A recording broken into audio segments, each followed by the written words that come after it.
7단원 1과입니다.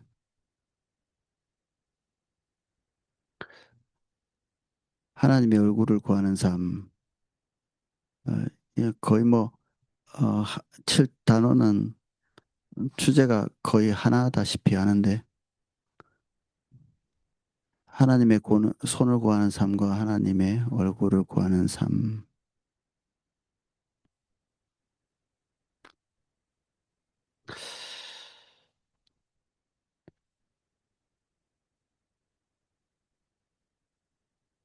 하나님과의 친밀한 교제는 하나님을 알고 사랑하는 것을 말합니다. 그런데 하나님과의 친밀한 교제를 위해 가장 중요하고 필수적인 요소는 하나님의 얼굴을 구하는 삶입니다. 너무 많이 들어가지고 이게 이제 우리 뇌리 속에 확 이렇게 교리처럼 박혀 있죠. 마지막 제출 보면 하나님의 얼굴을 구하는 삶을 살기 시작할 때 그들의 신앙과 삶의 근본적인 전환이 시작되는 것을 반복적으로 봅니다. 하나님의 얼굴을 구하는 삶, 하나님의 손을 구하는 삶의 이 차이를 우리가 많이 듣잖아요. 우리가 어, 결국 우리의 목적을 가지고 하나님 앞에 다가갈 때는 자연스럽게 하나님의 손을 구하는 삶을 살 수밖에 없습니다. 왜냐하면 그분 자체가 목적이라기보다는 그분의 힘, 능력, 그분의 도움, 이게 근본적으로 필요한 거니까 이게 그런 것들이 다 이 내려진 상태에서만 우리가 하나님께 나갈 때 하나님 자체가 목적이 되어지는 거죠. 하나님이 좋아서 나가는 거죠. 그래서 기도회 같은 것들을 우리가 포도나무교회 처음 오셔서 이렇게 적응할 때 그들의 목적이 내려지고 나면 기도 자체가 잘 안 될 만큼 우리의 목적을 따라서 기도하는 일에 이제 평생 이렇게 몸에 배인 이런 경건을 가지고 있으면 이제 포도나무 교회에서 하나님의 얼굴을 구하라고 이렇게 얘기하면 기도 자체가 할 게 없는 거죠. 아무것도 할 게 없습니다. 애들이 아빠 돈 줘 외에는 아빠한테 한 말도 아무 말도 못 해봤다. 그러면 아빠 돈 줘 빼놓고 얘기해봐 이러면 아무 말도 못 하는 거죠. 뭐 사사로운 이야기도 하나 할 줄 모르고 뭐 인격적인 어떤 이야기 자체는 하나도 할 줄 모르는 뭐 옛날에 아내가 죽어가는데 그 남편이 이 말을 했다고 하더라고요. 죽지 마. 진짜 인격적인 교제를 해본 일이 없는 진짜 자기 목적대로 자기 목적과 연관되어 있는 그런 언어만 평생 써왔기 때문에 도대체 상대방의 인격과 어떻게 교류를 해야 되는 것 자체를 잘 모르는 거죠. 목사도 그럴 수 있고 일반 성도도 그럴 수 있고. 근데 이게 너무 이제 신앙 안에서도 그렇고 신앙 밖에서도 그렇고 일상화돼 있다 보니까 이거에 대한 어, 감각이 없어지는 것. 그리고 여기에서 우리가 이제 우리가 접근하려고 하는 것은 하나님의 얼굴을 구하는 삶으로 들어가야 되겠다는 것을 우리가 같이 나누고 있는데 사실 이게 뭔지 감도 잘 안 올 수도 있습니다. 이것을 인식하는 감 자체가 없는 거죠. 감 자체가. 목적 없는 이야기라는 게 있을 수 있는가? 목적 없는 이야기. 내가 어떤 목표를 내려놓을 때 상대방하고 대화는 가능할까? 어, 하나님의 손을 구하는 삶과 하나님의 얼굴을 구하는 삶. 우리의 신앙에서 하나님을 바라고 추구하는 것이 무엇이냐에 따라 우리의 삶은 하나님의 손을 구하는 삶과 하나님의 얼굴을 구하는 삶으로 나눌 수 있습니다. 그리고 하나님의 손을 구하는 삶과 하나님의 얼굴을 구하는 삶은 각기 그 특징을 가지고 있습니다. 하나님과의 친밀한 교제, 십자가 복음의 삶, 하나님의 마음을 아는 것 모두 하나님의 얼굴을 구하는 삶의 특징입니다. 근데 이걸 구하고 싶기는 하신가요?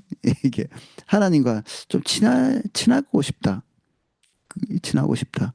그리고 십자가 복음, 예수님이 십자가에 달려 죽으시고 그분이 부활하시고 우리의 대속주가 되시며 그분이 우리의 삶의 주도권을 가지고 계신다. 그리고 하나님의 마음을 아는 것, 누구의 마음을 알고 싶은 적은 있으세요? 누구의 마음을? 어, 자식의 마음은 알고 싶으신가요? 예, 부모의 마음은 알고 싶으신가요? 성도의 마음은 알고 싶으신가요? 이게 다른 사람의 말 듣는 것 자체가 괴로우실 수도 있거든요. 이걸 잘 모르면. 그래서 이 과를 접근하기 전에 그러고 싶은가가 좀 의심스럽습니다. 그러고 싶은가? 이게 우리가 하나님의 얼굴을 구하면 이런 특징들이 있는데 아주 하나님하고 친밀하고 살가운 십자가 복음의 삶, 하나님의 마음을 아는 것, 이게 우리에게 이득을 끼치는 일인가? 이제 요렇게 한번 질문해 보면 이게 우리에게 이득을 끼치는 일인가요? 아닐 수 있습니다. 이렇기 때문에 이런 부분의 특징들 때문에 사도 바울 같이 살 수 있고요. 예수 그리스도 같이 살 수 있고 그리고 순교자의 삶을 살기도 하고 우리에게 이득을 끼치는 삶이 아니기 때문에 이게 매력이 없죠. 그래서 공부를 다 해놓고도 우리는 좀 이런 삶에 대해서 멀리 있을 수 있습니다. 뭘 위해서 이 공부를 해야 되는가? 사실 이 공부 자체가 하나님을 좀 더 잘 알아서 그분을 기분 좋게 해드리고 그리고 우리가 기대하는 바를 그분이 좋은 기분에서 좀 우리에게 수여해 주시기를 바란다. 이럴 수도 있는데 사실 그러면 이제 출발점부터 틀린 거죠. 이 출발이 안 맞는 겁니다. 이것이 우리가 하나님과의 친밀한 교제를 위해 반드시 하나님의 얼굴을 구하는 삶으로 전환해야 하는 이유입니다. 위에 세 가지 이런 삶의 열매들을 별로 바라지 않으면 사실 하나님의 얼굴을 구하는 것 자체가 이제 그렇게 우리에게 욕구를 불러일으키지는 못하죠. 만약 우리들이 하나님의 손을 구하는 삶을 살면 하나님의 손을 구하는 삶의 특징만 우리 삶 속에 그대로 나타날 것입니다. 이것은 우리가 아무리 많이 기도하고 아무리 많이 노력해도 마찬가지입니다. 하나님의 손을 구하는 삶을 살면서 하나님의 얼굴을 구하는 삶의 특징들을 우리 삶 속에 기대하는 것은 어리석은 일입니다. 그것은 절대로 가능하지 않기 때문입니다. 하나님의 손을 구한다. 하나님이 우리에게 해줄 수 있는 이건 하나님의 능력에 기대는 거죠. 주님이 우리에게 해줄 수 있는 그런 능력이 있다는 걸 우리가 경험으로 알기 때문에 우리에게 뭔가 해주신다는 것. 그런데 하나님께 나아갈 때 항상 최우선은 우리의 기대죠. 우리의 기대에 부합해 주시기를 바랍니다. 이게 하나님의 손을 구하는 사람들의 일관된 기도거든요. 예, 부탁드립니다.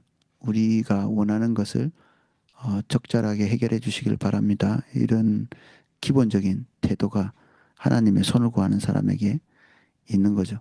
근데 이거는 우상 숭배하는 방식하고 또 똑같거든요. 똑같습니다. 조금도 다르지 않습니다. 이게 자신의 목적과 자기 염원이 최우선적인 과제이기 때문에 우상 숭배도 실제로는 어, 자신의 염원을 추구하는 거거든요. 근데 우리가 하나님의 손을 구하는 삶도 자기의 염원을 우선적으로 구하는 어, 신앙의 방식이기 때문에 구조적으로 똑같습니다. 이게 구조적으로. 예, 결국 하나님의 손을 구한다는 것도 우상 숭배를 하는 것과 동일하다 이렇게 보여집니다. 성경에서 하나님의 얼굴을 구하는 삶을 살았던 대표적인 인물 중 하나는 하나님의 얼굴을 구하는 삶을 살았던 대표적인 인물 중 하나는 모세입니다. 반면에 성경에서 하나님의 손을 구하는 삶을 살았던 대표적인 인물은 광야 생활을 하던 이스라엘 백성이었습니다. 하나님의 손을 구하는 삶의 특징. 이제 앞으로 이 과가 끝날 때까지 조금씩 살펴보게 될 것입니다. 1번, 하나님을 근심하게 한다. 두 번째, 하나님의 길을 모른다. 세 번째, 불신이 가득하다. 세상 사랑이 다루어지지 않는다. 참다운 순종이 없다. 뭐 어려운 내용은 아닙니다. 이게 자연스럽게 이렇게 될 수밖에 없는 거기 때문에 이제 공부한다는 것 자체가 한 면에서는 좀 뭐 힘 빠질 수도 있고 한 면에서는 무섭기도 합니다. 왜냐하면 우리 자신을 이렇게 들여다보는 시간이 될 수 있거든요. 자기 자신을 보는 게 당당하신가요? 때로는 두려울 수도 있죠. 이 성경을 볼 때, 우리는 우리의 모습을 좀 투영해서 봐야 될 부분이 있거든요. 우리의 성경은 마치 우리의 거울처럼 우리가 성경 앞에 설 때 우리의 모습이 거기에 이제 비춰지도록 이렇게 서는 거거든요. 근데 우리가 성경 안에 있는 인물 중에서 이게 우리 자신을 객관성을 가지고 이렇게 딱 투영해 보면 어, 우리와 똑같은 어떤 존재가 거기에 딱 투영이 되거든요. 예를 들어서 자기가 다윗하고 비슷하면 다윗이 투영될 거고 모세하고 비슷하다면 모세가 이렇게 공감이 되고 투영이 될 거고 이스라엘 백성들이 비슷하다면 거기 딱 투영될 거고 사울과 비슷하면 사울이 딱 투영이 될 거거든요. 근데 우리의 바램을 어, 우리의 자아라고 생각할 수도 있습니다. 우리의 바램을. 그래서 성경 읽는 성도 중에 자기를 골리앗과 비교하는 사람은 없거든요. 다 다윗과 비교하지. 그리고 자기 자신을 이렇게 뭐 다윗과 비교할지언정 사울과 자신을 비교하는 그런 사람 잘 없죠. 이거는 바램의 역사입니다. 이게 객관적으로 본다기보다는 자기의 바램이 다윗처럼 되기를 원하고 그리고 모세처럼 되기를 원하니까 항상 자기 자신이 자기 자신을 이렇게 비교해서 성경을 보면서 투영할 때 모세와 다윗과 또는 성경에서 위인이라고 불리는 그런 사람들과 자신을 투영하는 거죠. 그래서 억지로 생각하는 거죠. 나랑 다윗이랑 되게 비슷해. 뭐 이런 것들. 그리고 야곱이랑 비슷하고 그리고 훌륭한 많은 다니엘과 비슷하고 아니면 조금 부족한데 조금은 이게 따라잡으면 되겠다는 생각을 가지고 있기도 하고 그렇죠. 아나니아 삽비라보다는 하나님께 징벌을 받았다. 아나니아 삽비라보다는 바나바에다가 자기를 투영해서 그러니까 이게 어, 사실은 객관적인 방식이 아닐 수 있습니다. 객관적인 방식이. 내가 바라는 사람과 나를 이게 짝대기를 긋는 거죠. 이게 이렇게 줄을 이렇게 꺼서 조금 부족할지 모르지만 나는 거의 다윗 5분 전이야. 다윗 5분 전. 조금만 가면 이제 다윗이야. 또는 조금 더 가면 바울과 비슷한 바울 5분 전이야. 실제로는 교회에서 치지고 볶고 싸우고 자기 목적을 아주 이루기 위해서 막 별짓을 다 해도 자기는 다윗이고 그래서 교회가 두 쪽으로 나눠지면서 막 분쟁하고 싸우는 교회도 항상 자기는 다윗이고 상대방은 골리앗이고 언젠가는 하나님께서 자기를 우뚝 서게 하실 것을 믿고 분투하며 싸우는 거죠. 그래서 교회를 두 쪽 내놓고 드디어 하나님의 승리를 했다고 이렇게 자부하는. 그래서 나는 이제 때로는 성경을 너무 열심히 보기 때문에 우리 자신을 잘 보지 못하는 성경을 열심히 보기 때문에 거의 객관성을 잃어버린 자기 자신에 대한 객관성을 잃어버린 베이컨이라는 분이 예수님을 믿는지 안 믿는지 잘 모르 안 믿는 분 같아요. 내가 볼 때는. 그래서 동굴의 우상 이런 얘기를 했거든요. 동굴의 우상. 이제 이 다른 세계는 보지 못하고 이 자신의 세계 속에 자기가 살아온 세계 속에 이렇게 둘러쳐져 있기 때문에 아, 도무지 자기 눈으로 보아왔던 방식의 삶 외에는 다른 것들을 이렇게 적용해 보지 못하는 그 실제적인 것을 거의 보지 못하는 거죠. 근데 큐티를 되게 많이 하는데도 항상 자기 중심적인 어떤 어, 어, 승리자 승리 경향성 승리 경향성 이제 승리하기 위해서 뭔가 승리하고 싶어서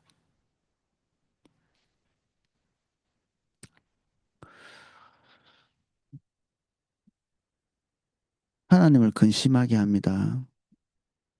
근심이라는 말도 어, 굉장히 정적인 말이죠. 근심이라는 것 자체가. 방금 하나님을 근심하게 합니다라는 말을 들을 때 여러분들 느낌이 어떠셨나요? 이 직관적으로 하나님을 근심케 하면 나 혼나는 거 아니야? 이게 직관적으로 이렇게 딱 들어오면 하나님의 감정에 대해서 무딘 거죠.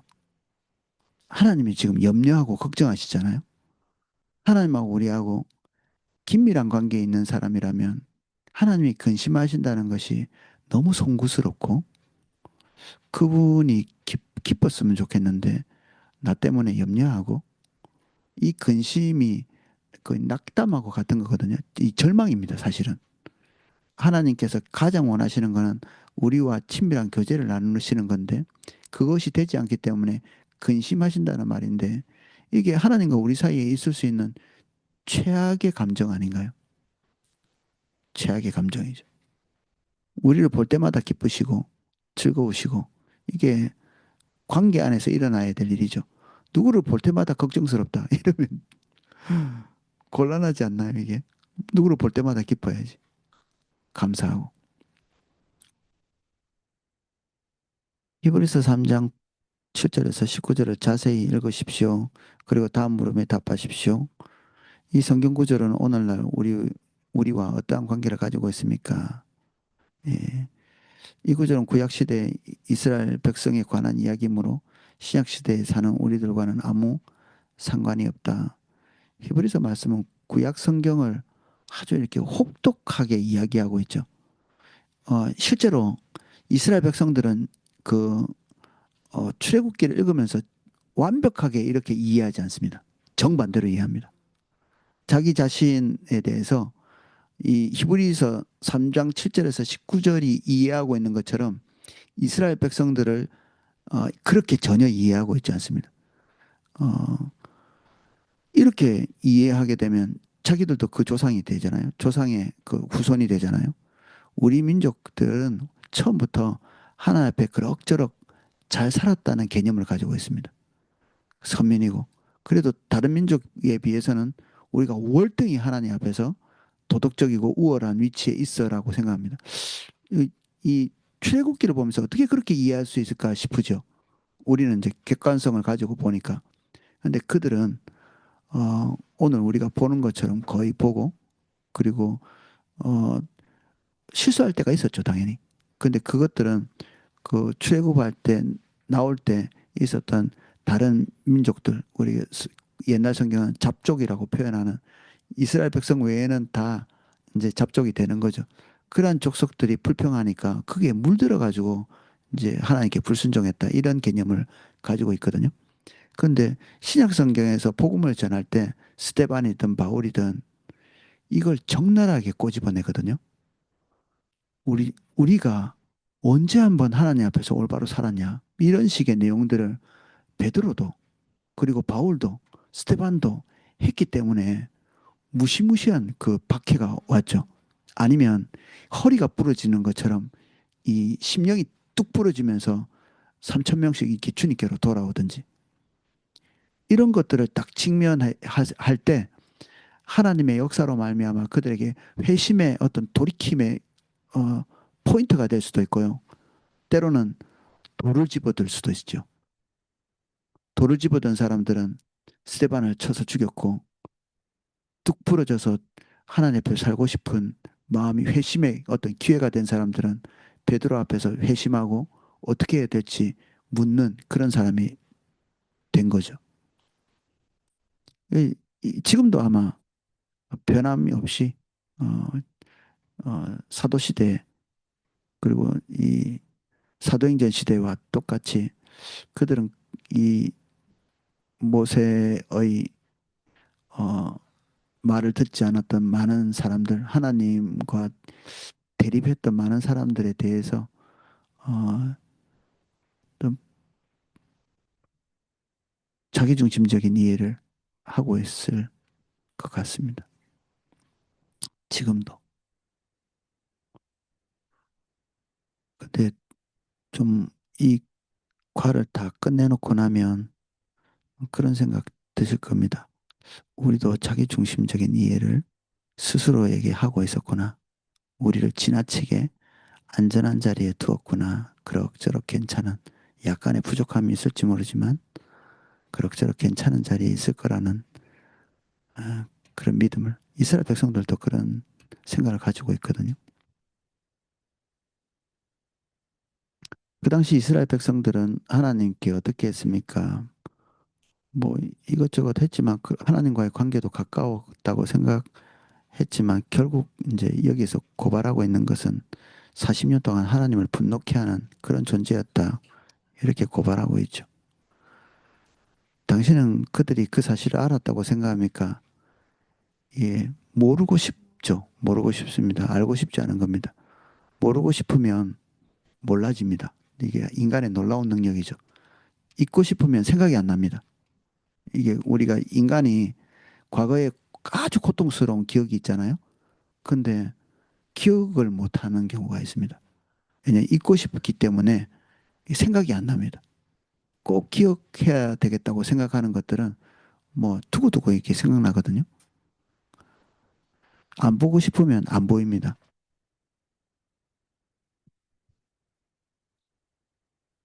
오늘날 어떤 성도들은 여기에 나오는 이스라엘 백성들의 예를 들어서 말하면 그들은 구약 시대 사람들이고 오늘날 우리는 은혜의 시대인 신약 시대에 살고 있기 때문에 그들의 이야기가 우리들에게 그대로 적용되지 않는다고 말합니다. 그러나 그렇지 않습니다. 우선 히브리서 3장은 신약 성경에 나오는 구절입니다. 그래서 이 구절은 신약 시대에 사는 우리들을 위해 쓰여진 하나님의 말씀입니다. 그리고 이 구절은 구약 이스라엘 백성들을 본보기로 들어서 바로 은혜의 시대에 사는 우리들을 경고하고 있습니다. 성경이 뭐 있고 없고에 따라서 신구약을 나누는 것도 우스운 일이죠. 우리가 그렇게 사모하고 바라는 우리 초대교회 성도들은 성경이 없었거든요. 그래서 구약 성경을 봤죠. 구약 성경. 전도할 때도 구약 성경을 봤습니다. 그리고 구약 성경을 인용하고 그 구약 성경에서 말하는 메시아는 어떤 모습이고 그 안에서 예수 그리스도는 어떻게 성취되었고 이런 것들을 전했죠. 그래서 그들이 살아계신 예수 그리스도를 경험하고 그분의 인도를 따라서 살아온 과정이 사도행전이고요. 그리고 그분에 대한 경험을 담은 사도들의 이야기들, 성경 없이 그 얘기를 계속 반복한 겁니다. 초대교회가 예수님의 삶, 그리고 죽으심, 그리고 부활, 장차 오실 예수 그리스도에 대한 이야기, 이게 우리가 보고 있는 성경이죠. 사도들은 다 죽고 우리에게 남겨진 게 이 성경이죠. 뭐 사도적 권위를 가지고 있다고 볼 수 있죠. 그러니까 우리가 어떤 시대를 줄을 이렇게 그어가지고 예수님도 구약 시대 때 살았던 분이라고 볼 수 있습니다. 예수님 자체가 신약을 열었지만 그분이 구약의 율법대로 할례를 받으시고 그리고 침례 요한에게 어, 침례를 받으시고 그러면 거의 대부분 그렇게 된 거죠. 구약의 삶을 사신 거죠. 그분 자체가 신약이지만 구약 시대를 사시고 십자가에 달려 죽으시고 그리고 부활하시면서 신약의 삶을 열어놓으신 거죠. 이 신구약을 나누는 것 자체가 사실은 이제 그러고 싶은 거죠. 달랐으면 좋겠다고 생각하는 것입니다. 저는 278쪽으로 넘어왔습니다. 이스라엘 백성들은 하나님을 경노케 했습니다. 하나님의 노가 불처럼 타오르게 했습니다. 그러나 그들은 당연히 그 사실을 몰랐을 것입니다. 어떤 하나님의 백성들이 자신들이 하나님의 분노가 펄펄 끓게 만들었다는 것을 알면서 계속해서 그러한 일을 하겠습니까? 저는 우리 성도님들이 좀 의심을 하는 게 좋다고 생각합니다. 자기 자신에 대해서 나는 당연히 안 그렇지 이렇게 생각하는 것보다는 혹시 내가 이렇지는 않을까? 이렇게 의심해 보는 거죠. 저도 되게 의심 많이 하거든요. 그래서 많이 이렇게 그런 부분에 뚜껑이 열려 있는 상태죠. 열려져 있는 상태입니다. 하나님의 손을 구하는 삶을 살면 자신들이 알건 모르건 자신들이 원컨 원치 않건 상관없이 하나님을 근심케 할 수밖에 없습니다. 더 나아가 하나님을 분노케 할 수밖에 없습니다. 하고 싶어서 한다기보다는 이렇게 될 수밖에 없는 거죠. 하나님의 행사와 하나님의 신임. 40년 동안 기적의 연속이었죠. 이스라엘 백성들은 기적의 연속. 그들의 원함, 그들에게 구하는 것, 뭐 우리 잘 아는 이야기들입니다. 열 가지 재앙, 홍해를 가르는 사건, 하늘에서 만나가 내리는 것. 이게 어디서 이런 걸 경험해 보겠습니까? 이런 것들을 경험하는 동안 그들이 하나님의 돌보심을 엄청나게 가까이 받고 있다는 확신이 있는 그 40년 동안에 하나님께서 분노하신 거거든요. 이런 것이 있으니까 어쩌면 좀 속는지도 모릅니다.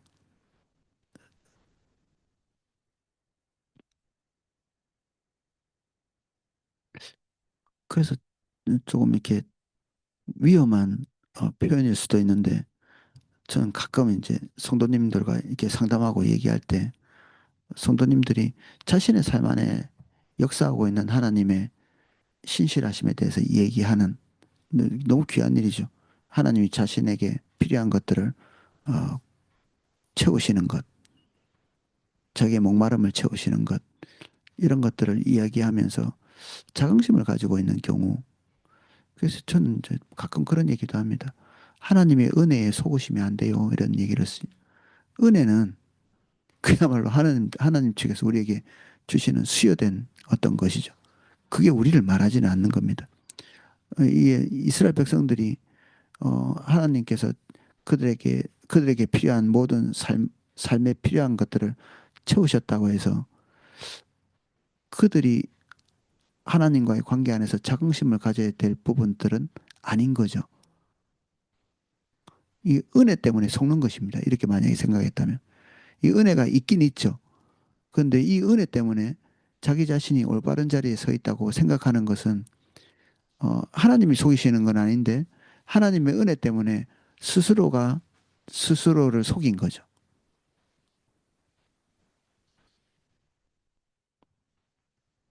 다시 말하자면 하나님의 은혜가 와 있는 것 때문에 스스로가 스스로를 속인 겁니다.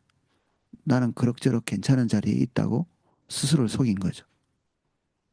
그러니까 결국에는 하나님의 은혜가 없었으면 안 속았을 텐데 은혜가 있고 하나님의 공급이 있고 하나님 그분이 신실한 분이기 때문에 스스로가 속은 거죠. 늘 막 병들고 막 먹을 거 없이 계속 고통스럽고 기도했는데 단 한 번도 들어준 적이 없고 이렇게 쭉 갔었다면 내가 진짜 뭔가 심각한 문제가 있을 거야 이렇게 생각할 텐데 간헐적일지 모르지만 띄엄띄엄 하나님께서 우리의 삶에 들어오셔서 당신이 필요로 하는 것들을 우리가 필요로 하는 것들을 채우시고 계시다. 그리고 간헐적으로 우리에게 하나님의 음성을 들려주고 계신다. 우리가 몸부림칠 때 하나님께서 그것에 대한 적절한 응답을 해주셨다. 이런 기억들이 우리를 속이는 거죠. 감사합니다. 이렇게. 감사합니다. 당연히 감사하죠. 근데 그 안에 있는 하나님의 심정에 대한 통찰은 전혀 없을 수 있거든요. 하나님의 심정에 대한 통찰.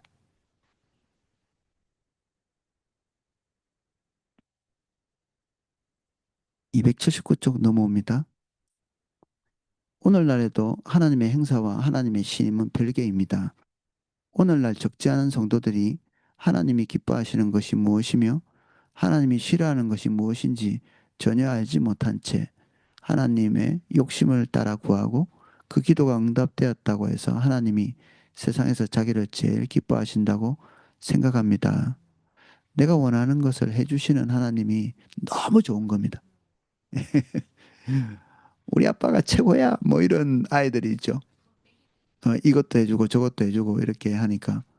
근데 아버지의 생각, 아버지가 추구하는 것, 자기를 그렇게 만족시켜주는 하나님께서 본인에게 원하는 것에 대해서는 일말의 관심도 없는 성숙하고 있는데도 그럴 수 있습니다.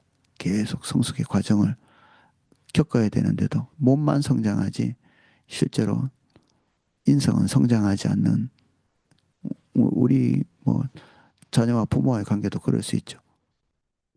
어, 하나님께서 우리에게 뭔가를 해주시고 그분의 신실하심이 우리에게 어, 긍휼로 나타난다고 할지라도 우리가 뭔가 올바른 자리에 서 있다고 보기는 어려울 수 있다는 것입니다. 그래서 많이 속습니다. 우리가 괜찮다고 괜찮은 곳에 서 있다고 속는 거죠. 한 블럭 뛰어넘도록 하겠습니다. 두 번째 블럭입니다. 특히 오늘날 많은 성도들은 성령의 은사로서 하나님의 음성을 듣는 것과 하나님과의 친밀함을 혼동하고 있는 것 같습니다. 성령의 은사로서 하나님의 음성을 듣는 것. 우리가 이런 기도했는데 뭔가를 들어주셨어. 이런 걸로는 안 속을 수 있는데 가끔 하나님께서 나에게 뭔가 음성을 들려주시고 계시다. 이건 나는 옛날부터 하나님의 음성을 잘 들었던 사람이에요. 이렇게 말할 수 있거든요.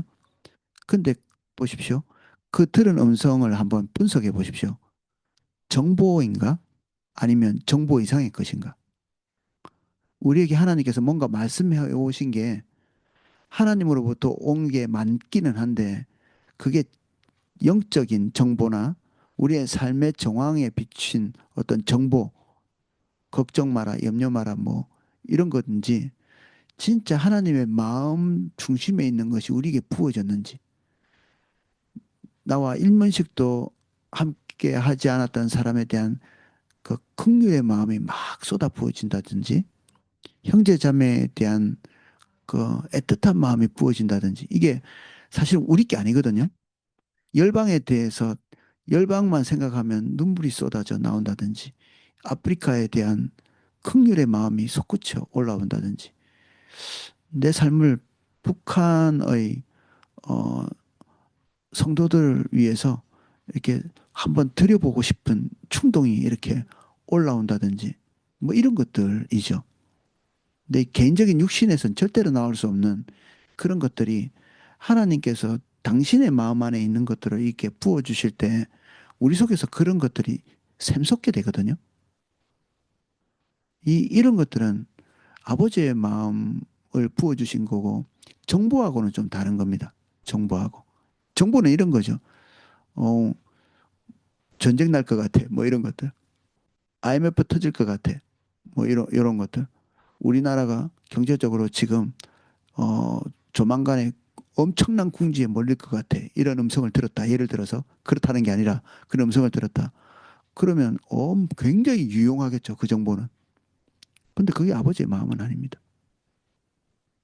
조금 차이를 이해하시겠어요?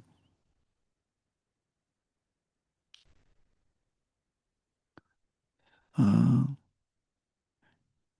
예언자들이 조금 있으면 바벨론이 쳐들어와서 이스라엘 백성들이 완전히 파산될 때까지 하나님께서 징벌하실 것이라는 것은 정보죠. 정보입니다. 이스라엘 백성들을 향해서 계속 그 정보를 쏟아내죠. 근데 그러면 상대방이 응전하겠죠. 입 다물어! 이렇게 하겠죠. 근데 그렇게 할 수 없는 이유가 있죠. 하나님의 마음이 계속적으로 부어져서 마지막 기회라도 돌이키고 회심할 이 마지막 그 어떤 하나님의 연민 이런 것들을 가지고 있기에 끝까지 이 정보를 지탱하고 계속 말하는 것입니다. 이게 하나님이 가지고 있는 마지막 연민 이런 것들이 예언자들에게 부어지는 거죠. 정보만 안다고 하나님의 말씀대로 할 수 있는가? 절대 그렇지 않죠. 요나를 보십시오. 얼마나 정확하게 하나님의 음성을 듣고 그 정보를 획득했습니까? 40일이 지나면 이 니느웨가 망할 것이다. 이렇게 얘기했죠. 엄청나게 정확한 정보죠. 근데 도망치잖아요.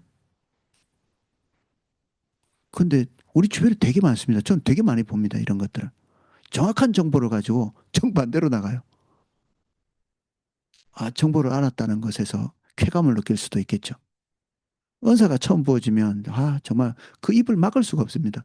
밤새도록 은사를 가지고 막 주절주절 주절주절 틀린 말 하나도 없어요. 다 맞아요. 정보의 정확도. 이것 때문에 우리는 굉장히 혼란스러울 수 있습니다. 저 사람이 되게 하나님이랑 친한가 보다. 너무 정확한 하나님의 말씀을 하고 있기 때문에 속기 딱 좋죠. 그런데 어떤 목사님이 이야기한 것처럼 성령과 악령을 어떻게 나누는가? 성령과 악령을. 정확도인가? 정확도로 얘기하자면 귀신들이 훨씬 정확합니다. 귀신들도. 기가 막히게 뭐 사도 바울이 어떤 존재인지도 알고 예수님이 어떤 존재인지도 알고 귀신 들려서 예언하던 그 사도행전에 나오는 그 여종들은 사도 바울이 구원의 길을 전하는 사람이라는 걸 정확하게 알았죠. 아무도 모를 때. 정확도 100점이죠. 근데 귀신의 역사였습니다. 그러니까 정확도는 우리에게 아무것도 말해주지 않습니다. 그냥 정확한 정보만 있을 뿐입니다.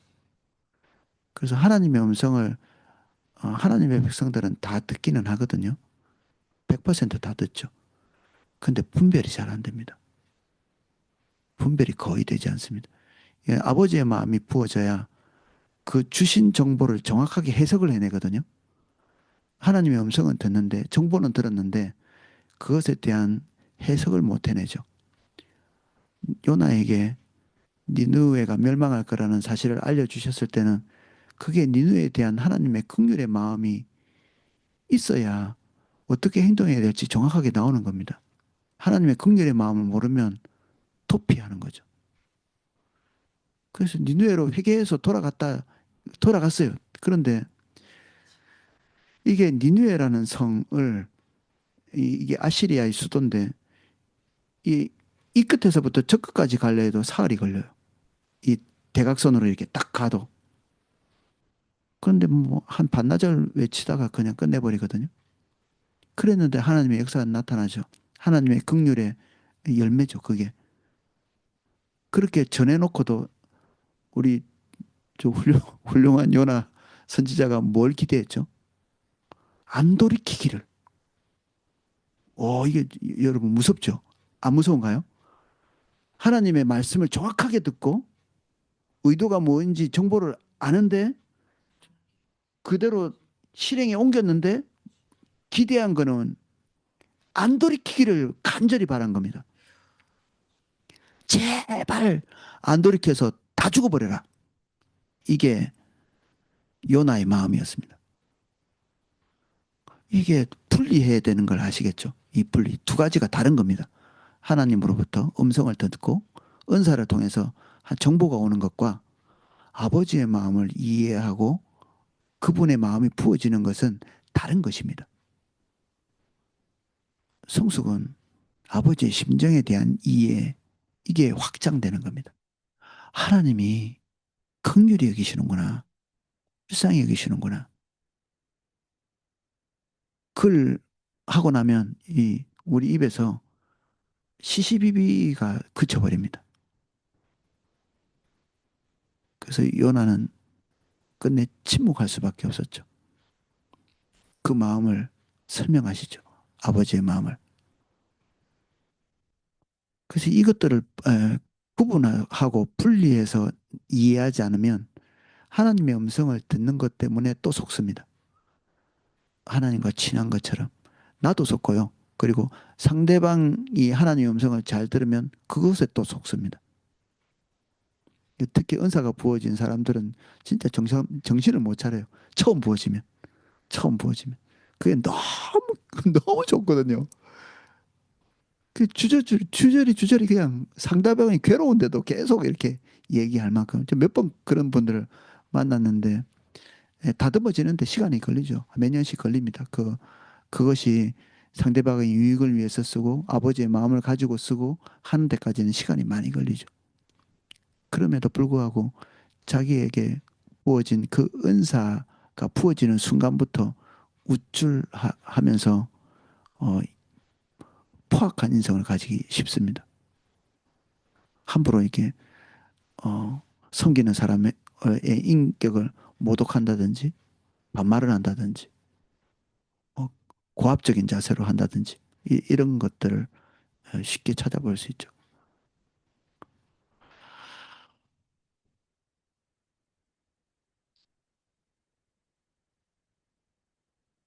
그래서 어떤 문제를 놓고 기도할 때 하나님의 음성이 들리고 하나님의 환상이 보일 수 있고 이런데 사실 치밀함 때문에 생기는 것은 아닙니다. 그리고 성숙한 것도 전혀 아니고요.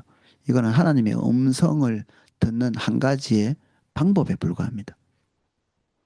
어, 꿈 많이 꾼다고 본인이 되게 신령하다고 생각하시는 분도 있더라고요. 꿈 많이 꾸는 분들이 자기 생각이 많은 겁니다. 자기 생각이.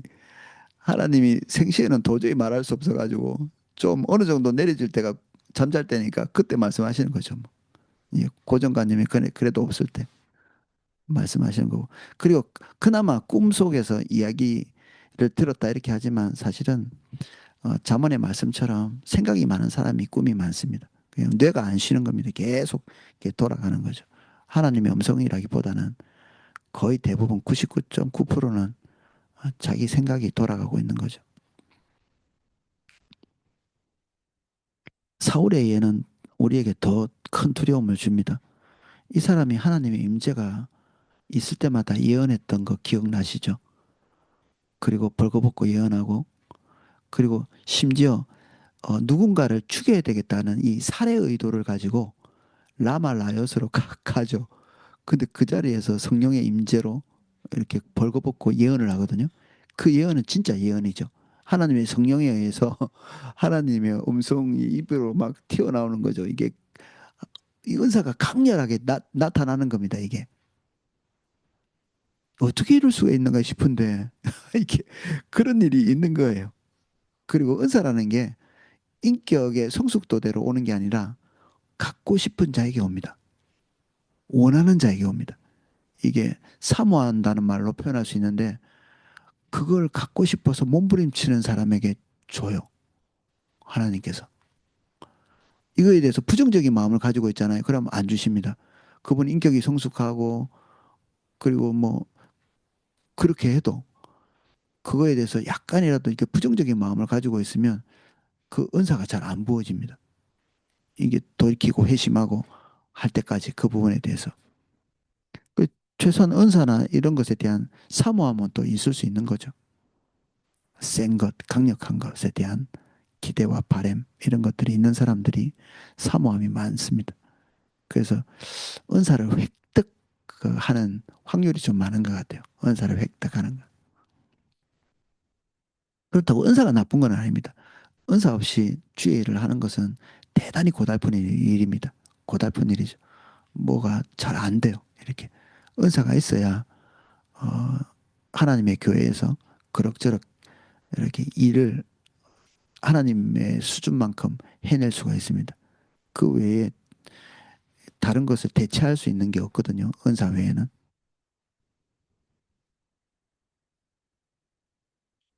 그래서 진짜 친밀함을 가진 자들은 맨 마지막 블럭에 설명을 좀 해놓고 있습니다. 반면에 하나님은 자신이 사랑하는 자들에게, 즉 하나님과의 친밀함을 가진 자들에게 자신을 계시하십니다. 자신의 길과 마음과 목적, 그리고 자기 자신을 계시하십니다. 그래서 하나님을 잘 알죠. 아, 하나님이 슬퍼하시는구나. 저 사람을 긍휼히 여기시는구나. 자기 인성과 상관없는데 그냥 북한만 생각하면 그냥 통곡이 터지고 자기하고 이라크하고 무슨 상관이 있다고 어떤 분은 자식 셋이 죽었는데 자기가 정신병 걸린 줄 알았대요. 이라크에 대한 뉴스를 볼 때 통곡이 터져 나오는. 지금 우리하고는 너무 떨어져 가지고 관심도 없지만 이란에 사람이 수만 명이 죽었죠. 그냥 그 안에서 어, 잘못된 정부 때문에 엄청나게 고통당한. 우리는 아무렇지도 않죠.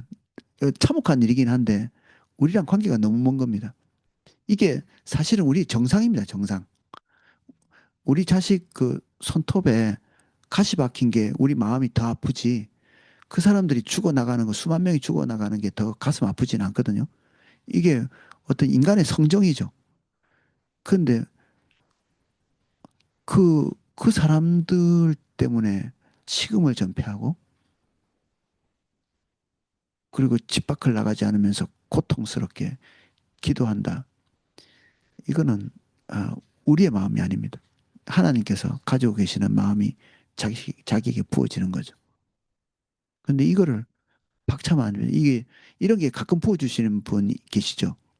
그분들은 중보기도 연사가 있으신 겁니다. 이건 내 성정이 아닌데 너무 마음이 아프고 쓰리고 그리고 국가를 위해서 또는 열방을 위해서 기도하게 된다. 근데 그런 분들은 극히 주의하셔야 되는 게 사람 눈에 안 띄거든요. 그래서 쉽게 잊어버리십니다. 기억하고 기도하고 성실하게 감당하고 이렇게 해야 되는데 이게 감당하지 않잖아요. 그러면 표가 안 나기 때문에 표가 안 나요. 그가 이라크를 위해서 기도하는지 북한을 위해서 기도하는지 누가 알겠어요. 저는 이렇게 성경 공부하면 여러분들이 아시죠? 제가 어디 뭐 게을리하고 이거 뭐 방송 안 한다 이러면 금방 표가 나지만 중보기도 연사를 가지고 아버지의 마음으로 기도하는 이 사람이 쉽게 이렇게 덮어질 수 있는 거죠. 이것에 대한 보상은 아무도 안 해줍니다. 저야 뭐 교회에서 사례비 주시는 이게 뭐 최후의 보상일 수는 있는데 중보기도 한다고 누가 월급 주는 것도 아니잖아요. 근데 이게 하나님께서 자기 자신을 계속 계시해 주는 이게 진짜 자신의 보상임을 이해하고 납득하고 여기서 게을리 가시면 안 됩니다. 이게 제가 종종 보기 때문에 안 이게 바깥으로 안 드러나기 때문에 그냥 조용히 덮여지는 기도는 많이 하세요. 그런 분들이 타락하면 어떻게 되냐면 기도의 양은 줄지 않습니다. 대신에 기도의 내용이 달라집니다. 그거 기도하는 시간에 자기 자식을 위해서 기도하고 열방을 위해서 기도하는 시간에 자기 남편을 위해서 기도하고 이렇게 되는 거죠. 그러면 그분은 아버지의 마음이 부어졌다기보다는 탐욕스러운 기도의 방향으로 들어가는 거요. 실 가능성이 많습니다. 누가 이거 도덕적으로 비난하겠습니까? 아무도 비난하지 않죠. 그래서 옆으로 가기 쉽습니다.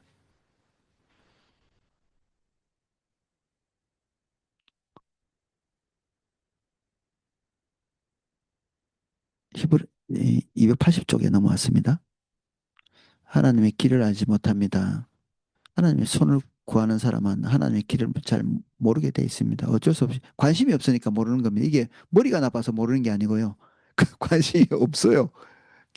알고 싶지 않은 겁니다. 이게 하나님이 말씀하셔도 주목하지 않죠. 히브리서 3장 10절 그러므로 내가 이 세대에게 노하여 이르기를 그들이 항상 마음이 미혹되어 내 길을 알지 못하는도다.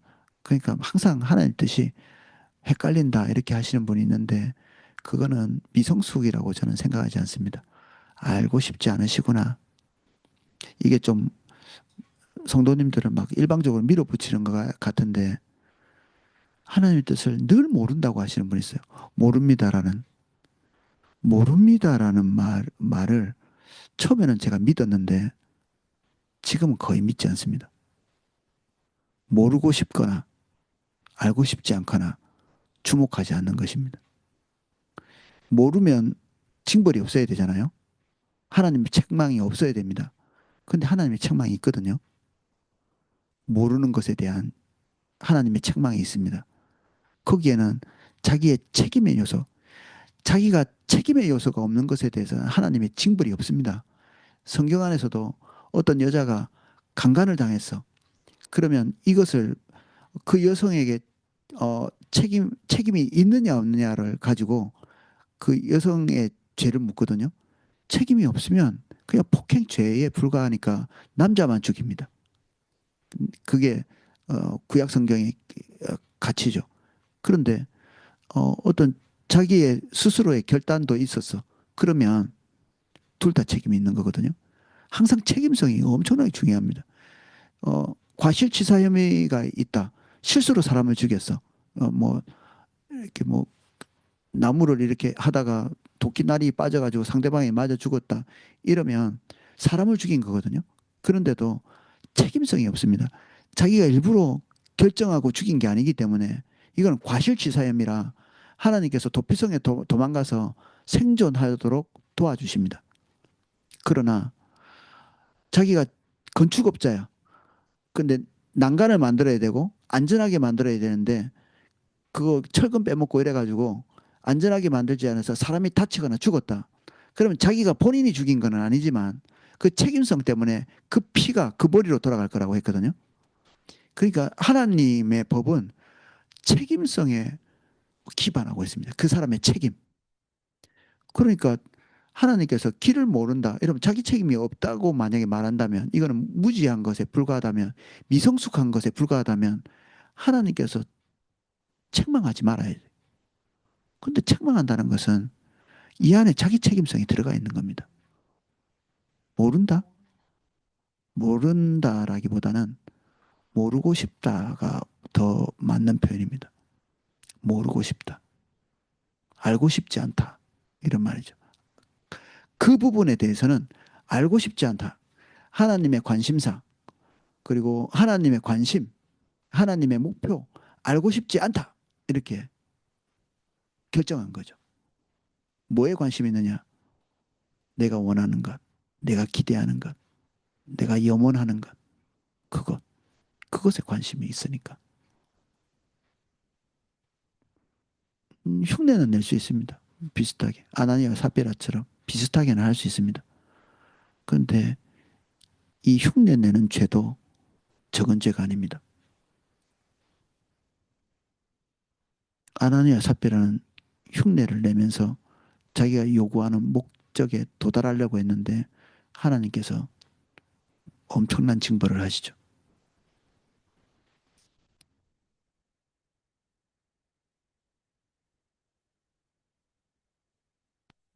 40년 동안 반복해서 하나님을 분노케 했다. 그 사실을 몰랐다. 알고 싶지도 않았죠. 하나님께서 그 몰랐다는 것에 대한 징벌을 하시죠. 하나님의 길은 하나님의 마음을 말합니다. 하나님의 마음. 정보 이상의 것입니다. 정보 이상의 것.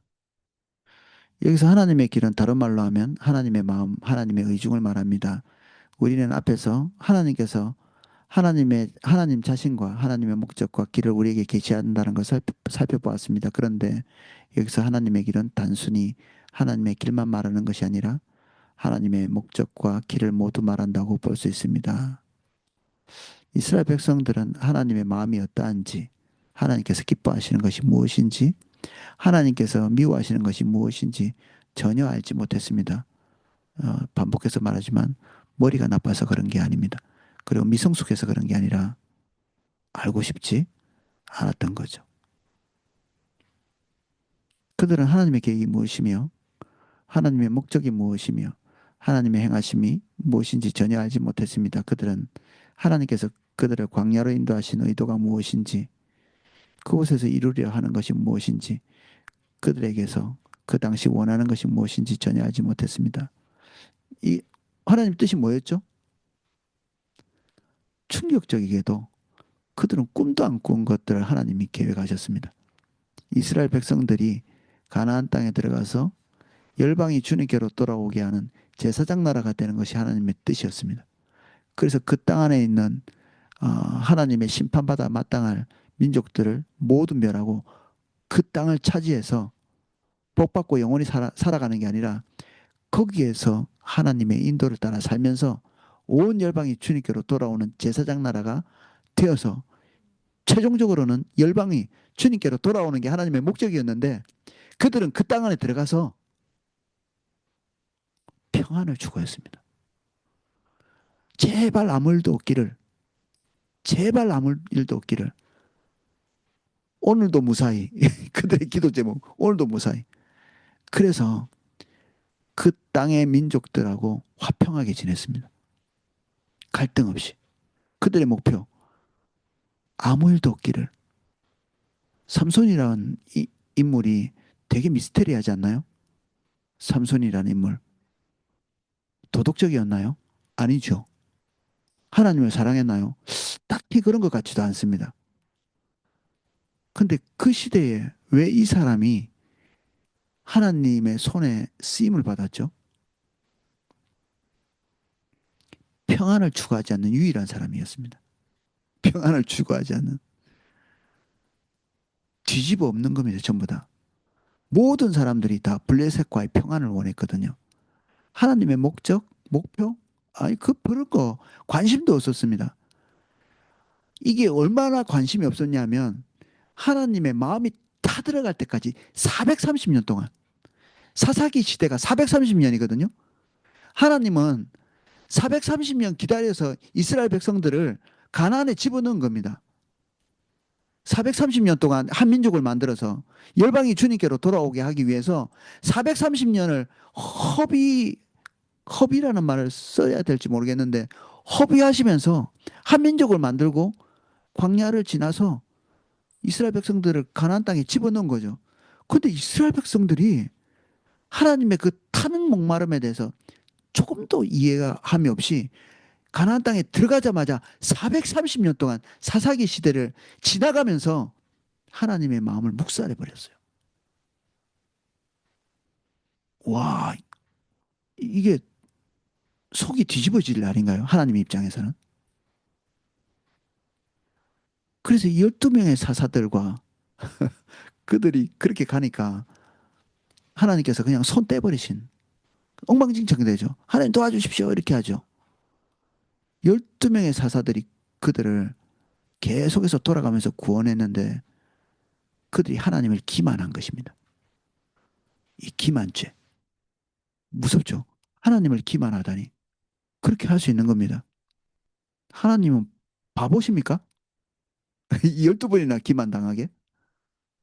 기만, 기만에 속은 게 아니고 하나님의 긍휼을 이용한 거죠. 이게.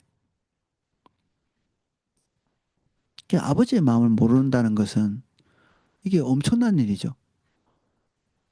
우리의 마음을 알아주지 않는 배우자, 우리의 마음을 알아주지 못하는 친구, 우리의 마음을 알아주지 않는 사람이 우리에게 뭔가 친절을 베푼다. 마음에 와 닿나요? 마음에 와 닿지 않죠. 우리도 경험하고 있는 부분 아닌가요? 쳐버려라 이렇게 하겠죠. 어, 저는 가끔 제가 제일 힘든 게 뭐냐면 성도님들과 식사하는 겁니다. 식사하는 거 엄청나게 힘듭니다. 어떨 때는 토하고 막 이게 난리가 날 때가 있습니다. 오늘도 이제 제가 식사하고 갔거든요. 우리 세종시 청년들하고 같이 수양회 하면서 너무 행복하고 맛있고 즐겁고 어, 늘 이렇게 살았으면 좋겠다. 내일도 모레도 1박 2일밖에 아닌 게 너무 짧다. 이렇게 생각할 만큼 그 친구들하고 이게 인격적인 교류가 되고 그들이 저를 아껴주고 저는 그들에게 아버지 같은 마음을 가지고 교류를 하는 거죠. 이렇게. 그 안에서 같이 식사하고 교제하고 너무 행복하지 않나요? 우리 성찬하죠.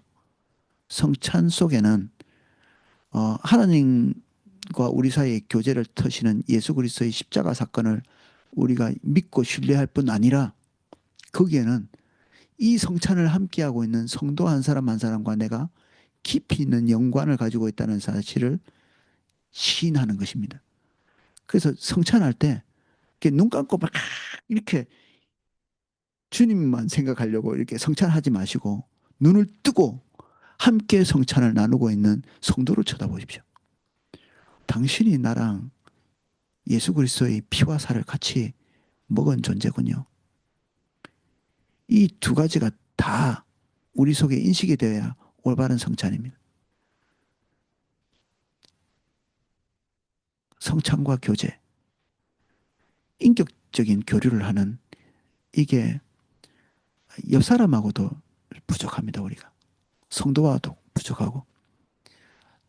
그나마 우리가 하나님과의 관계는 제일 쉽습니다. 하나님과의 관계가 너무 쉬워요. 그분이 우리에게 맞춰주세요. 거의 대부분. 그분이 이렇게 쉬운 거를 못하고 있기 때문에 사람과의 관계는 이거는 엄청나게 어렵습니다. 이게. 사람과의 관계. 어떤 사람도 우리 입맛에 맞지 않거든요. 우리에게 안 맞춰줍니다. 사람이. 하나님이니까 우리에게 맞춰서 우리의 중심을 아시니까 조금 실수해도 봐주고 이러지. 사람은 우리의 언어, 태도, 겉으로 드러나는 모습, 이런 것에 대단히 민감하죠. 우리는 친해지려고 다가가도 상대방은 불쾌하게 여기는 수도 있고, 우리의 중심을 모르거든요. 하나님은 그럴 일이 없죠. 그러니까 하나님이 제일 쉽습니다. 우리의 중심만 올바르면 됩니다. 하나님 앞에서. 중심만 올바르면 되니까 얼마나 쉽습니까? 이게 되면 사람과의 관계는 하나님께서 인도하시는 대로, 하나님이 인도하시는 대로 그 차근차근 해나가면 사람과의 관계도 얼마든지 열어갈 수 있습니다.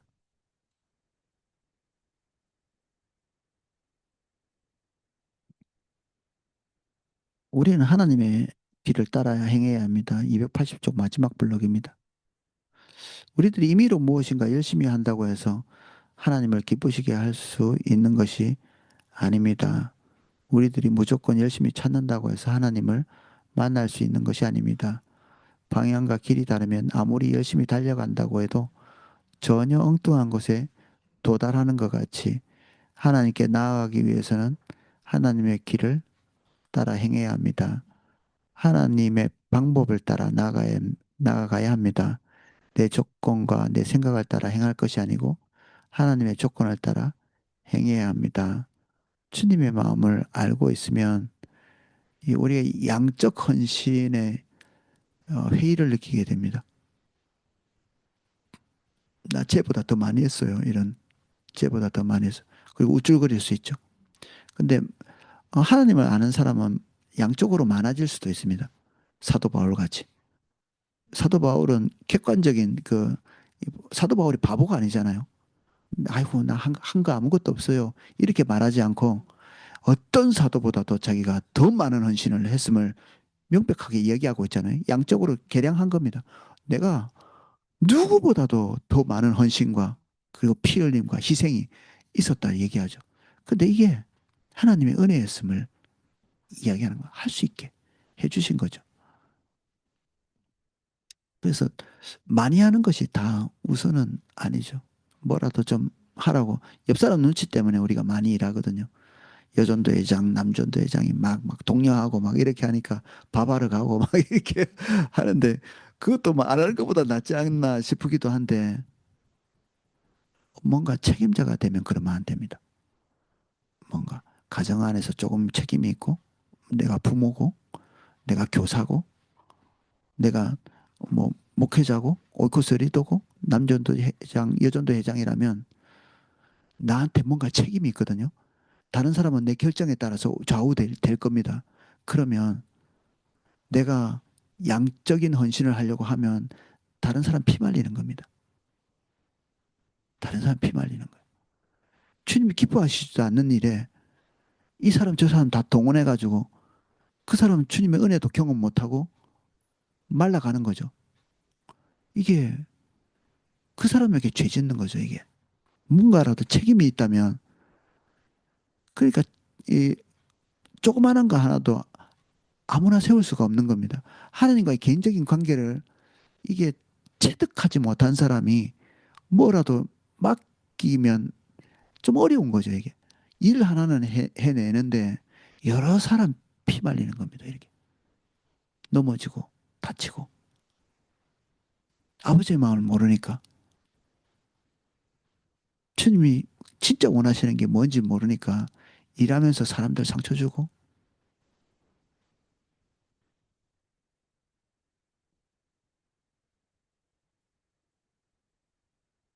진짜 아버지의 마음을 알잖아요.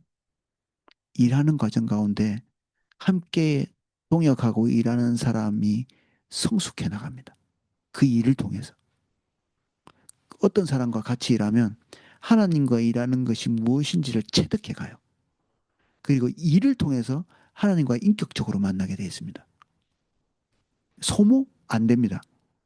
체력적으로는 소모될 수 있겠죠. 그런데 그 사람이 탈진하지 않습니다. 어떻게 일해가는지 더 노련해지죠. 노련해집니다. 하나님과 일하는 게 뭔가. 그래서 그런 사람들과 같이 일하면 그 사람도 일꾼이 됩니다. 그 사람도 하나님의 인도를 따라서 일할 수 있는 일꾼이 되죠. 주님의 인도를 따라서 가지 않는 사람과 같이 일하면 기진맥진하면 전부 다 기진맥진해요. 사울이 이런 명령을 내립니다. 전쟁에 희망이 없을 때는 그냥 자기 막사에서 나오지도 않고 처박혀 있다가 자기 아들이 나가서 전쟁의 승기를 보이고 이제 이길 것 같은 어떤 타이밍이 딱 오니까 이런 명령을 내립니다. 하나님으로부터 온 거 아니죠. 이 원수들을 다 이 증오심이 앞으로 올라온 겁니다. 증오심이. 이 자기 대적에 대한 그리고 자기 수치 그동안 벌벌 떨고 있었던 그 수치를 갚으려고 하는 이상한 마음이 앞서죠. 그러니까 이 원수들을 다 죽이기 전까지 입에 먹을 걸 대는 사람은 다 내가 처벌하겠다 이렇게 얘기하거든요. 하나님으로부터 온 거 아니죠. 이게 자기 분노에서 리더가 명령을 내니까 백성들이 그 밤늦게 쫄쫄 굶으면서 그 전쟁할 때 힘이 좀 듭니까 이게? 이게 그냥 일하는 것도 쉽지 않은데 이게 죽을 똥 살똥 이렇게 칼을 휘두르야 되는 이 일에 탈진을 하는 거예요, 탈진을. 하나님의 일이 100%다 될 수 있었는데 7, 80%에서 멈춰버려요. 주님을 모르니까 하나님이 어떤 분이신지 모르고 그러니까 거기에 자기 것이 섞여 나가니까 다른 사람들이 파산하는 겁니다. 그 사람하고 일할 때마다 다 파산해요. 그냥 진 빠져, 진 빠져. 성숙 어림도 없습니다. 다음에 다시는 이런 일이 없었으면 좋겠다. 진 빠지니까. 한 번 일하고 다시는 하나 봐라. 이런 마음을 가지는 거죠. 여러분들하고 같이 일하는 사람들이 다시는 여러분과 같이 일하지 않으려고 하신다. 그러면 여러분들이 뭔가 잘못했을 수 있습니다. 여러분들이 리더라면 발진하게 한 거죠.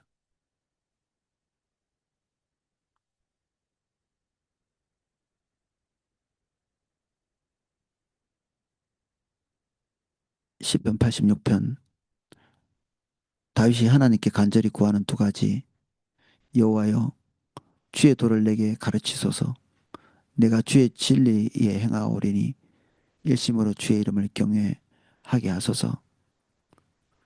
다윗은 하나님의 길과 나누어지지 않는 마음을 구하고 있습니다. 이 점은 시편 여러 곳에서 볼 수 있습니다. 주님만 보고 싶은 거죠. 그렇게 보기로 결정한 겁니다. 다른 것 가끔 가끔 눈에 들어올 수는 있겠죠. 그런데 거기 머무르지 않습니다. 한동안 오랫동안 갈 수 있겠죠. 다시 돌아옵니다. 다시 돌아옵니다. 반드시. 이게 중심의 문제죠. 오늘날 많은 성도들은 순수한 동기를 가지고 열심히 하기만 하면 하나님을 기쁘시게 할 수 있고 또 하나님을 만날 수 있다고 생각합니다. 사실 이게 순수한 동기라는 게 뭘까? 뭐 생각해 보면 착한 거죠. 착한 거. 착하게 행동하는 거. 누구한테 하나님께 잘 보이려고 하는 거. 사람에게 잘 보이려고 눈치 보는 거죠. 하나님께 눈치 보고 사람에게 사랑은 아닙니다. 눈치 보는 겁니다. 아이고, 씨, 하나님한테 지켰다가 절단 나는 수가 있어. 뭐 이런 거죠. 저 사람한테 지키고 싶지 않아. 착한 사람처럼 보이고 싶어. 그럭저럭 잘하는 성도로 보이고 싶어. 이런 기대. 그런 사람 되게 착하거든요. 이 사람에게도 맞추고 저 사람에게도 맞추고 하나님께도 양심이 있어서 내가 하나님께 부끄러운 행동은 안 하고 싶어. 이런 양심이 있죠. 근데 마음속 더 깊이 파고 들어가면 하나님께 지켜가지고 나중에 내가 원하고 기대하는 방향이 무너지면 어떻게 하나? 내가 유지하고 있는 이 좋은 것들 다 파산하면 어떻게 하나? 이 염려가 하나님께 가지고 있는 양심의 근간이 된다면, 예, 어느 날 바닥을 냅니다. 어느 날. 하나님이 우리의 중심을 들추어내시는 이걸 시험이라고 하죠. 우리의 중심 안에 있는 진짜가 무엇인지를 확 드러내죠. 근데 이 대부분은 자기만 못 보지 다른 사람 다 보고 있는 경우가 많습니다. 다 자기 자신만 못 보지 다른 사람을 속이고 있다고 해도 사실 다른 사람이 보고 있는 경우가 훨씬 더 많습니다. 나만 나 자신에 대해서 모릅니다.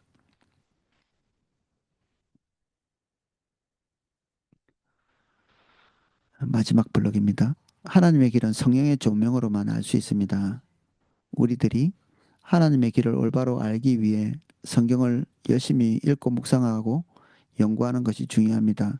하나님의 뜻에 대한 전반적인 이해와 지식을 갖는 것이 중요합니다.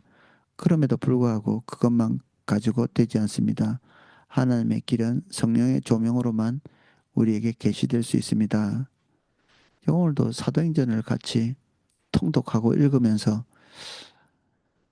진짜 교회가 뭔가 성령님이 주도하시는 교회는 뭔가 그게 드러나 있는 게 사도행전인데 마테마가 누가 요한복음 안에서 예수님께서 우리에게 말씀하신 바, 우리에게 보이신 바 이게 어떤 사람에게 적용이 되어서 나타난 게 사도행전인데 사도행전이 복음이 들어간 사람들을 통해서 성령께서 하신 일들이 그 결과가 사도행전이거든요. 그럼 사도행전하고 유사한 모습이 우리에게 나타나야 되죠. 그래서 사도행전을 오늘 청년들하고 같이 읽고 나누고 통독하고 샅샅이 살피고 근데 알아도 안 갈 수도 있습니다. 그게 무섭죠. 알아도 안 가는. 그 제가 이런 것 하고 나면 마음이 더 타오를 때가 있습니다. 그러니까 뭐 열정이 타오른다는 게 아니라 조바심 또는 두려움 읽고 나 사도행전 좀 알아 이걸로 끝날까 봐 무섭죠. 그렇게 하려고 한 게 아닌데 그렇게 될까 봐 사도행전을 읽으면서 내가 보게 된 아버지의 마음을 같이 공유하기를 원하여서 이렇게 몸부림치는 과정이거든요. 근데 마음은 전달되지 않고 뗐어 이렇게 하는 사람도 있어요. 뗐어. 사도행전 뗐어. 근데 좀 인내는 필요한 것 같아요. 이제 그걸 공유할 수 있으려면 일단 내용은 알아야 되는데 오늘 처음 읽은 청년도 천지고 읽었는데도 뭔 말인지 모르겠다는 사람도 있고 그래서 이제 인내함으로 이렇게 제 입장에서는 계속 반복해서 해야 될 필요는 있죠. 근데 한 번에서 포기할 수 있는 것은 아닌 것 같습니다. 그래서 성령의 조명이 필요하다. 하나님, 내가 못 보고 있을 가능성에 대한 두려움이 있습니다. 저를 도와주십시오. 사실 자기 확신을 버려야 기도할 수 있습니다. 자기 확신을 버려야. 뭔가 좀 안다고 생각하는 것들 버려야 그 버려야 되는 이유는 앞에 우리가 같이 나눴습니다. 이 점이 바로 하나님의 손을 구하는 삶의 심각성입니다. 하나님의 손을 구하는 삶에서는 성령의 조명으로 하나님의 길이 제시되지 않습니다. 그리고 우리가 하나님의 길을 알지 못하면 우리는 자기 임의대로 행하게 될 것이고 그 결과는 하나님을 근심케 하고 분노케 하는 것 뿐입니다. 오늘은 여기까지인데 혹시 질문할 거 있으신가요?